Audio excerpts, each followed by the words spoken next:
ચૂંટણીમાં થોડું આગળ કોણ ચાલી રહ્યું છે અહીં? ચૂંટણીમાં એવું છે કે અમારા અહીં મોટા ભાગે ટીએમસીના લોકો વધારે ચાલી રહ્યા છે.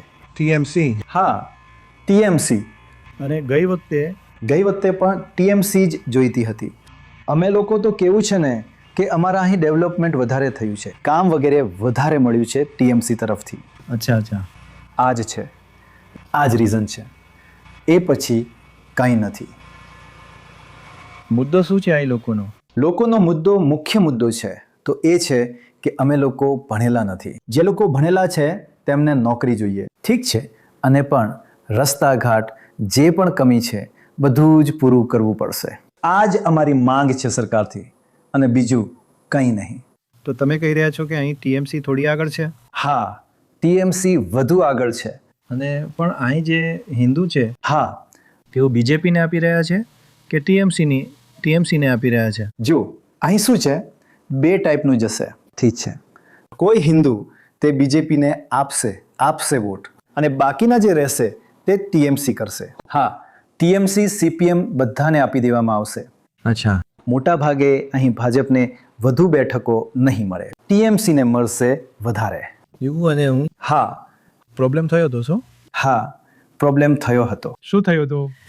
મારું એવું છે કે પ્રોબ્લેમ આવ્યો હતો. એ જે અંડર એડજસ્ટ બોલે છે ને તેમાં મારું નામ આવી ગયું. ઠીક છે. Under education. અચ્છા. તેના પછી ફરીથી જ્યારે સપ્લિમેન્ટરી લિસ્ટ આવ્યું મારું નામ આવી ગયું. અચ્છા. હા, મારી એક દીદી છે એમનું નામ ડિલીટ થઈ ગયું. હા, કેમ? ડિલીટ કરી દીધું એમના દ્વારા. હવે પાછું નથી આવ્યો? નહીં, પાછું નથી આવ્યું. મારી દીદીનું ડિલીટ કરી દીધું. ઓહ. સરકારનું કામ છે તે બંને તરફથી લેશે. જે સાચું નામ બામ ખોટું હશે કે અહીં બહારથી આવશે નામ, કંઈક ભૂલ થઈ ગઈ, એ તો સરકાર કાપશે. રાઈટ. ઠીક છે. એ એવું નથી કે મુસ્લિમ હિન્દુ મુસ્લિમ છે. ઠીક છે. એ જે નેતા લોકો બોલે છે કે મુસ્લિમના વધારે નામ કાપી નાખ્યા, હિન્દુના કાપી નાખ્યા, એવી વાત નથી. કે સરકાર જે નિયમ છે એ જ નિયમમાં કામ કરી રહી છે સરકાર. આ જ છે. અચ્છા. અને એટલે તો અમારું નામ આવી ગયું. ને તો હિન્દુ મુસ્લિમમાં બે પ્રકારના જુએ છે તો બધા મુસ્લિમોના બધા નામ કાપી નાખશે. હા. એવું નહીં, એવું તો નથી કર્યું. નહીં થાય. એવું તો નથી કર્યું.